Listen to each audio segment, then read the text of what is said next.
एक बार फिर खुश आमदेद। प्रोग्राम के पहले हिस्से में हमने तसामुल हक साहब और डॉक्टर हसनैन जावेद साहब के साथ गुफ्तगू की थी, जिन्होंने चाइना से हमें ज्वाइन किया था, और सी पैक के जो फ़ेज़ 2 है उस पर चाइना में क्या सोच पाई जाती है उस पर बात की थी। अभी हमें ज्वाइन किया है जनाब आमर अली साहब ने। आमर अली साहब डायरेक्टर हैं Lahore chamber of commerce and industry के और कन्वीनियर हैं सी पैक के, और सी पैक के हवाले से इनकी गुफ्तगू आप अक्सर सुनते रहते हैं।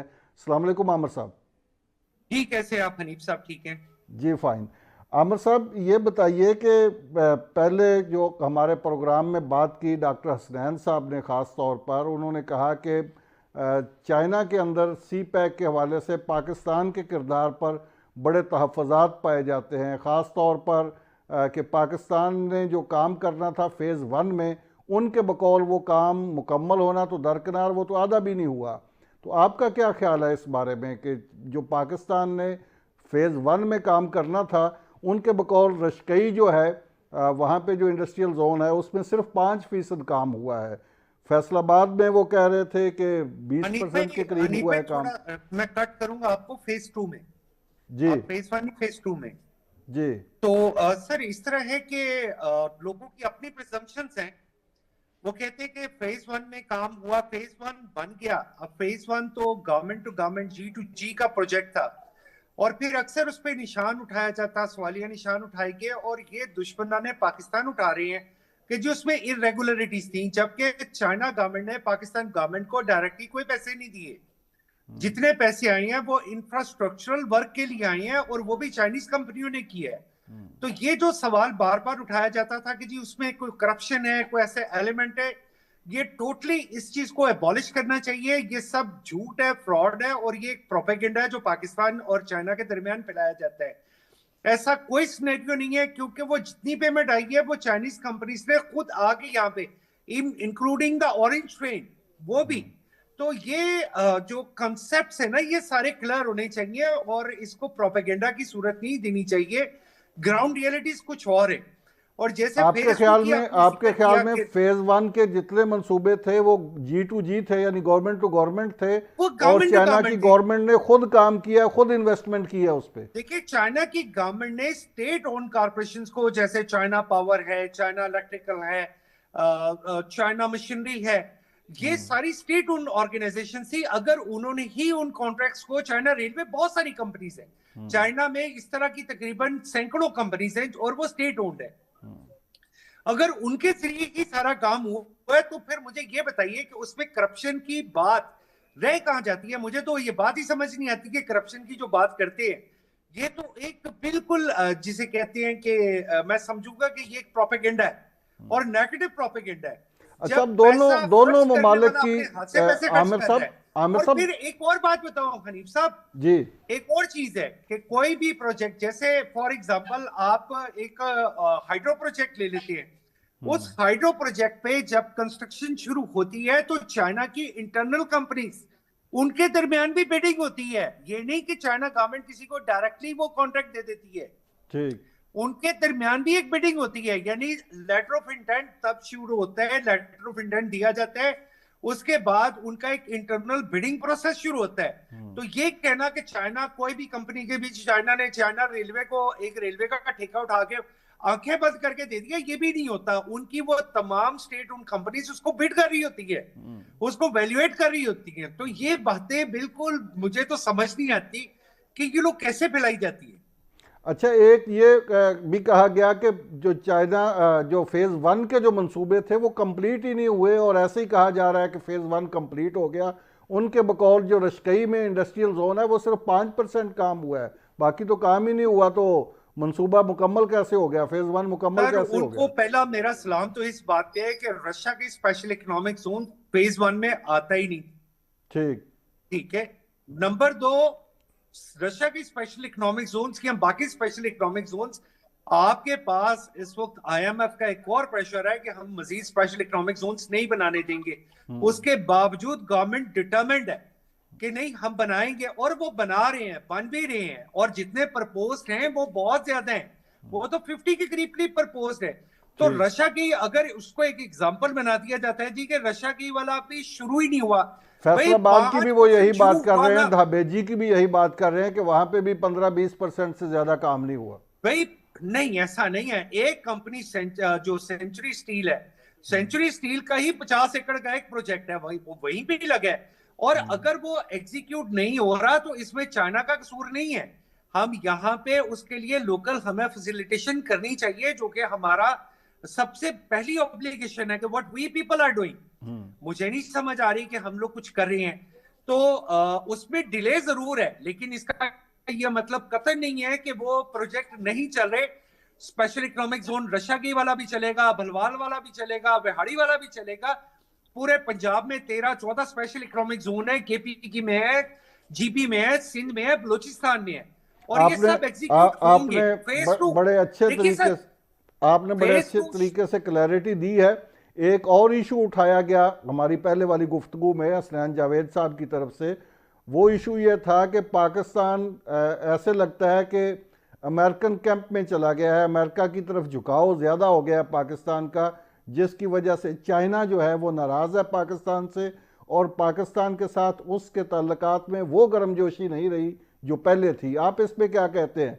आपकी तो हर चाइनीज़ के साथ हर बंदे अक्सर की अपनी मुलाकातें रहती हैं। असम्पशंस हैं, उनकी अपनी प्रायोरिटीज हैं, और उनके बात करने का अपना अंदाज है। देखिए, China is very much engage with Pakistan. China ने जो अपना 16 5 ईयर प्लान अनाउंस किया है, उसमें बीआरआई और सी पैक को टॉप प्रायोरिटी पे रखा गया है। यानी China is too much warm to develop its further connection with Pakistan. वो तो इस हद तक जा रहे हैं। हम यहाँ पे बैठे सोच रहे हैं कि जी चाइना जो है वो अमेरिका जो है, हम अमेरिकन कैंप में चले गए। Although we don't need to be in any camp. Pakistan can play very wise. हम लोग बड़े समझदार हैं और बड़े अच्छे तरीके से चल रहे हैं। लेकिन ये बात कहना, और इसके पास भी अगर आप देखें तो क्या 10 मई के उस इंसिडेंट को, जो कि इंडिया ने हम पे एक हल्ला बोला था, और जिस तरीके से जो मुल्क पाकिस्तान के साथ पूरी गहराई के साथ खड़ा था, वो कौन सा था? ये आपकी स्ट्रेटेजिकल डेप्थ थी। और आपकी स्ट्रेटेजिकल डेप्थ कहाँ है? वो कहा जा रहा है जी कि अमेरिकन कैंप में चले गए हैं। आपकी आज एमुनिशन प्रिक्योरमेंट 80% प्लस सिर्फ एक मुल्क से है, और वो चाइना है। आपकी डिपेंडेंसी पूरी दुनिया से कन्वर्ट होके कहां पे चली गई है? चाइना के पास चली गई है। तो जहां पे आपके स्ट्रेटेजिकल इंटरेस्ट होते हैं, वहीं आपके डिप्लोमेटिक इंटरेस्ट होते हैं, वहीं आपके फॉरेन इंटरेस्ट होते हैं, और वहीं पे आपके इकोनॉमी के इंटरेस्ट होते हैं। तो ये बात कहना जी पाकिस्तान उस कैंप में चला गया है, अब वो चाइना हमसे नाराज हो गया, सर ये को खबर किसी ने किसी अथॉरिटी से दी है? ये खबर किसी चाइना की न्यूज है, शिन्वा न्यूज। शिन्वा उनकी सरकारी न्यूज है क्या? जिसे ये लोग जिन्वा पढ़ते हैं, इन्हें तो शिन्वा भी नहीं कहना आता। जो कहते हैं ना जी हम सी पैक के एक्सपर्ट हैं और हमने पीएचडी की हुई है, उन्हें शिन्वा भी नहीं कहना आता, वो जिन्वा कहते हैं। तो सर ये शिन्वा न्यूज ने अगर ये न्यूज दी है तो मुझे बता दें कि शिन्वा न्यूज ने कहाँ कहाँ है हम पाकिस्तान से नाराज हैं। डिप्लोमेटिकली हमारे अभी फॉरेन मिनिस्टर वहां पे गए हैं, जिस तरीके से रेड कारपेट वेलकम उनका हुआ है, तो वो सर कोई ढकी ढकी छुपी मिसाल तो नहीं है। सितंबर में प्राइम मिनिस्टर के डेलीगेशन के साथ मैं था, जितना वार्म वेलकम हमारे प्राइम मिनिस्टर का वहां पे हुआ, और उसके बाद इन्वेस्टमेंट कॉन्फ्रेंस हुई, $22 बिलियन के एमओयू एग्जीक्यूशन की तरफ चल पड़े हैं। वो खाली एमओयू नहीं रहे, वो एग्जीक्यूशन की तरफ चल पड़े हैं। तो अगर पाकिस्तान और चाइना के ताल्लुकात इतने खराब हैं, तो फिर ये सब कुछ कैसे हो रहा है? फर्दर मैं आपको बताना चाहता हूँ, 1000 जो यहाँ से स्टूडेंट वहां पे पढ़ने गया एग्रीकल्चरल फील्ड में, हनीफ कमर साहब, पाकिस्तान की आइंदा 5 सालों में एग्रीकल्चरल फील्ड में एक इनकलाब आएगा। उनकी यील्ड हमारी यील्ड से 250 गुना ज्यादा है, उनकी प्रोडक्शन हमसे 250 से 300 गुना ज्यादा है। इस पे भी इस पे आपसे मजीद आमिर ये साहब सारी ट्रेनिंग चल रही है। आमिर साहब, इस पे मैं आपसे मजीद सवाल करूंगा। एक और मामले की पहले आपसे क्लैरिटी ले लें। एक ये कहा गया उनकी जानिब से, हसनैन जावेद साहब की जानिब से, कि पाकिस्तान में सी पैक अथॉरिटी को ही ख़त्म कर दिया गया है। जब सी पैक अथॉरिटी ही ख़त्म कर दी गई और एहसन इकबाल साहब के अंडर कोई इदारा बना दिया गया है, जिसमें उनके बकौल उन्होंने अपने मनपसंद अफराद को भर्ती कर लिया है, जो कि नाअहल भी हैं और कॉम्पिटेंट भी नहीं हैं, और उनके बकौल बददयानत भी हैं। तो इस तरह फिर कैसे मामला चलेगा? अगर उनकी ये बात दुरुस्त है या इसमें कोई हकीकत है, आपकी ऑब्जर्वेशन क्या है? देखिए, मैं एहसन इकबाल साहब को डिफेंड करने की पोजीशन में नहीं हूं। और ना मैं उनको ब्लेम करता हूं। लेकिन सी पैक मुझे तो ये चीज अथॉरिटी क्या नजर ही नहीं खत्म आती। कर दी गई है? देखिए जब बाजवा साहब के पास था सी पैक एक अथॉरिटी थी तो ओके, ये आगे चल रही थी। लेकिन आज अगर आप ये समझते हैं कि सी पैक जो है वो उसकी अथॉरिटी नहीं रही, तो गवर्नमेंट इज वेरी वाइज, उसने उसका कोई ना कोई ऑल्टरनेटिव चीज रखी होगी। और ये कहना कि जी उसमें एहसन इकबाल साहब है और वो फलाना है और उन्होंने करप्ट बंदे रख लिए, मुझे ये बताइए कि किसी के पास कोई पैरामीटर है ये चेक करने का कि करप्ट कौन है? अगर ये सारी चीजें आपने एज्यूम ही कर लेनी है और आपने मैं हनीफ साहब टारगेट किए बगैर ये बात कहता हूं कि आपने ये एज्यूम कर लिया कि everything is negative, number one. और नेगेटिव के साथ मैं एक और बात एज्यूम कर लेता हूं कि नेगेटिविटी के साथ हमने ये सोच लिया कि जी वो एहसन इकबाल साहब ने कौन से बंदे भर्ती किए हैं, मुझे तो आज तक नजर नहीं आए। अगर यहाँ मुझे कोई ऐसे बंदे, ये सारी चीजें तो एसआईएफसी के अंदर चली गई हैं। अब मुझे बताइए कि वो एहसन इकबाल साहब को ब्लेम कर रहे हैं जब अथॉरिटी ही नहीं है, एक चीज की अथॉरिटी वजूद में नहीं है, तो उसने बंदे कहां से भर्ती कर रहे हैं? तो बंदे तो चले गए एसआईएफसी में। अगर एसआईएफसी, अगर इसका मतलब है आप क्या कहना चाह रहे हैं? आप एसआईएफसी को कुछ कहना चाह रहे हैं या आप मुझे कुछ कहना चाह रहे हैं या आप एहसन इकबाल को? एक चीज का वजूद ही नहीं है, आपने उसमें एक इमेजिनेटिव स्टोरी बना ली है अगर, तो वो आपके ज़हन की इख्तरा है सर, उसमें इंसानों का कोई अमल दखल नहीं है। अच्छा, ये जो आपने स्टूडेंट्स की बात की कि पाकिस्तान से 1000 जो एग्रीकल्चर ग्रेजुएट हैं वो चाइना गए हैं और वहाँ की एक्सपर्टी ले रहे हैं, इसी तरह बाकी शोबों के लोग भी चाइना में जा रहे हैं, स्कॉलरशिप पे भी जा रहे हैं, स्टूडेंट्स अपने तौर पे भी जा रहे हैं। लेकिन उस मामले में ये कहा जा रहा है कि जब वो वापस पाकिस्तान आते हैं तो यहाँ पे उनके लिए अपॉर्चुनिटीज़ ही नहीं है, इसलिए उनमें से अक्सर चाइना में स्टे कर रहे हैं और पाकिस्तान में आके उनके लिए कोई जॉब ही नहीं है, रोजगार ही नहीं। गवर्नमेंट ऐसे इनिशिएटिव ले रही है हनीफ साहब, मैं एक चीज बताना चाहूंगा, गवर्नमेंट ऐसे इनिशिएटिव ले रही है, जब ये स्टूडेंट्स आएंगे इनको भी जॉब, इनको ये बकायदा they will be qualified teacher, और इनके जिम्मे काम लगाना चाहिए कि ये आगे रिसर्च के काम को लेके आगे बढ़े। और ऐसा बिल्कुल होगा।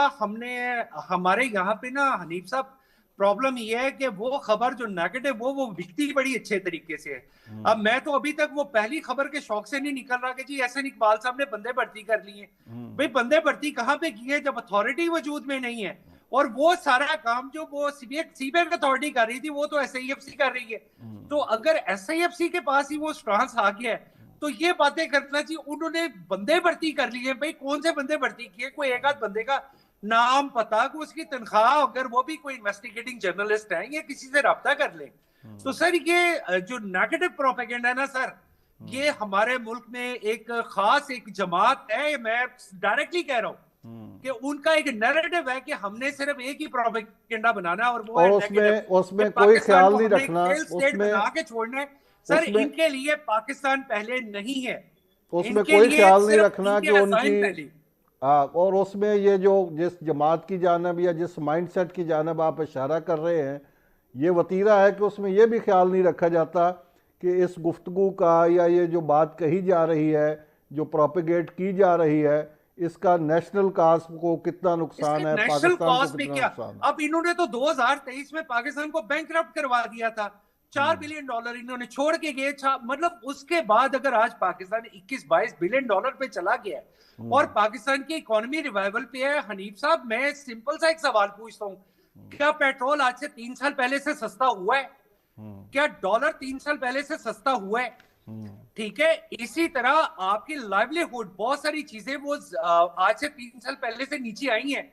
आपका कुकिंग ऑयल 3 साल पहले से नीचे आया, अगर ये नीचे आया तो इसका मतलब है कि गवर्नमेंट इज सक्सेसफुल।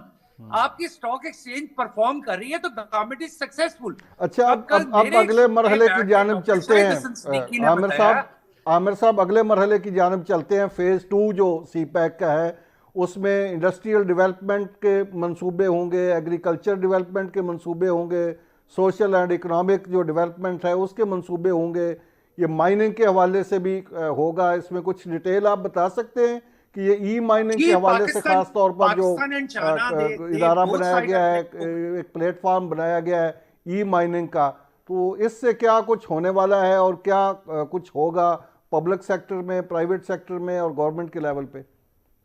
सर देखिए, पाकिस्तान में जिन चीजों की ग्रोथ की जरूरत थी ना, नंबर 1 क्या था? Agriculture Pakistan is basically an agricultural country. ठीक। लेकिन हम अगर एडिबल ऑयल इंपोर्ट ही करेंगे तो फिर एग्रीकल्चर कंट्री होने का क्या फायदा?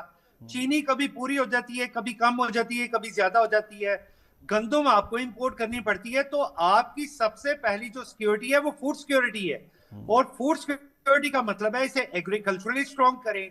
नंबर 2 आपके पास क्या है दुनिया को दिखाने के लिए? वो है mines and minerals, rare earth metals. आप रेयर अर्थ मेटल पे काम करें, रेयर अर्थ मेटल के अलावा आप मेटल प्रोसेसिंग पे काम करें। इसमें ये फेज टू के मरहले में क्या है, प्लानिंग क्या है, गवर्नमेंट क्या करेगी इस पे?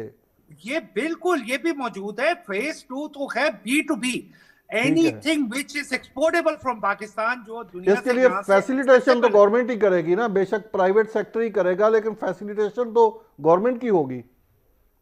देखिए, गवर्नमेंट अपना पार्ट प्ले कर रही है, गवर्नमेंट ने अपना पार्ट प्ले किया भी है। अगर कहीं पे थोड़ा स्लो डाउन हुआ है तो उसमें भी इस गवर्नमेंट का या किस चीजों का, इस इदारों का कसूर नहीं है। मैं समझता हूँ SIFC के आने के बाद वो चीजें जो कि एक हाइब्रिड सा मोड में थी, इसने बड़ी एक्टिव की हैं। और जिस कॉन्फ्रेंस का आप जिक्र कर रहे हैं, आज से 2 दिन पहले जो कॉन्फ्रेंस हुई है इस्लामाबाद में, बड़ी मैसिव कॉन्फ्रेंस हुई है, उस कॉन्फ्रेंस का एक बहुत बड़ा इंपैक्ट आया। And that impact is largely with that कि $10 बिलियन के जो एग्रीमेंट एग्जीक्यूट अगर होंगे, तो उसका यह मतलब नहीं है कि खाली $10 बिलियन की फॉरेन डायरेक्ट इन्वेस्टमेंट आएगी।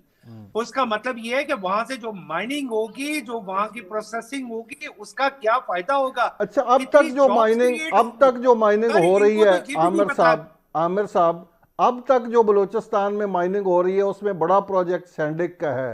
रैकोडेक वाला तो अभी तक उसकी तो डिगिंग शुरू नहीं हुई, लेकिन ये सैंडिक में एक अरसे से वहाँ से कहा जा रहा है कॉपर, सोना, तांबा सब कुछ निकाला जा रहा है और बाहर भेजा जा रहा है। कोई उसका पता नहीं कि कितना निकाला है, कितनी मिकदार है, कौन कौन सी मिनरल्स वहाँ से निकाली जा रही हैं और कहाँ पे ले जाई जा रही हैं। तो आगे भी फिर खदशात और तहफ़्फ़ुज़ात तो पैदा होते हैं। देखिए, वो पॉलिसी मैटर है जिसका मुझे नहीं पता, लेकिन जिसका अगर रेकोडेक का आप जिक्र करें तो रेकोडेक की जो प्रोडक्शन $2.8 बिलियन की एक्सपेक्टेड है फ्रॉम 2028, जिसका मतलब ये है कि 50% उस कंपनी का है जो एग्जीक्यूट कर रही है, जो इस प्रोजेक्ट को लेके आई है, जो प्रोसेसिंग कर रही है, और 50% पाकिस्तान का sharing with the Balochistan government and federal government.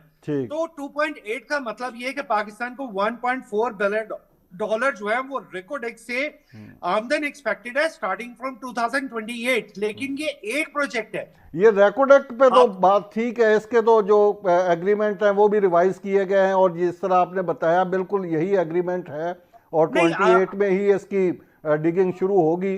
लेकिन ये सैंडिक पे बात करने से घबरा रहे हैं सारे, सैंडिक की कोई इंफॉर्मेशन नहीं आ रही। देखिए, मैं अब पॉलिसी मैटर्स पे तो हनीफ साहब मेरी अख्तियार नहीं है, और मुझे उसके बारे में सच्ची बात है कि कोई ऐसी ऑथेंटिक इंफॉर्मेशन नहीं है कि मैं कोई बात को चैलेंज कर सकूं। ठीक। अच्छा, दूसरे ये जो एग्रीकल्चर है इस हवाले से क्या प्लान है?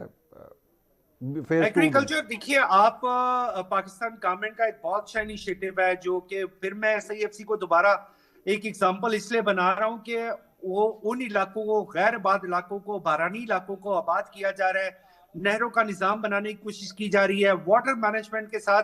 अगर हम अपने सिर्फ इरिगेशन यानी कि एडिबल ऑयल को, एक प्रोडक्ट को सीधा कर लें, तो $5 बिलियन आप सिंपली वहां से सेव कर रहे हैं सालाना। $5 बिलियन जो आपको इंपोर्ट नहीं करना पड़ेगा। इन पाकिस्तानी ये कारपोरेट फार्मिंग की जानिब जाएगा। ये SIFC का जो मॉडल है कारपोरेट फार्मिंग का है, जैसे कि चोलिस्तान में और बलूचिस्तान में जाना ही कॉर्पोरेट फार्मिंग की तरफ चाहिए। वो 4 एकड़, 6 एकड़, 5 एकड़, 8 एकड़ वाले उस लेवल पे जा ही नहीं सकते। उनको भी इंगेज करके कॉर्पोरेट फार्मिंग में ले आना चाहिए कि कॉर्पोरेट फार्मिंग को हर बंदा अपना हिस्सा ले ले। बहुत शुक्रिया जनाब आमिर अली साहब, आपका बहुत शुक्रिया, आपने टाइम दिया। नाजरीन, CPEC के हवाले से ये खसूसी प्रोग्राम आपने देखा। CPEC के मुख्तलिफ पहलुओं के हवाले से हमारा ये डायलॉग जारी रहेगा। आने वाले प्रोग्रामों में भी इस पे बात करते रहेंगे। फ़िलहाल दीजिए इजाज़त। अल्लाह हाफ़िज़।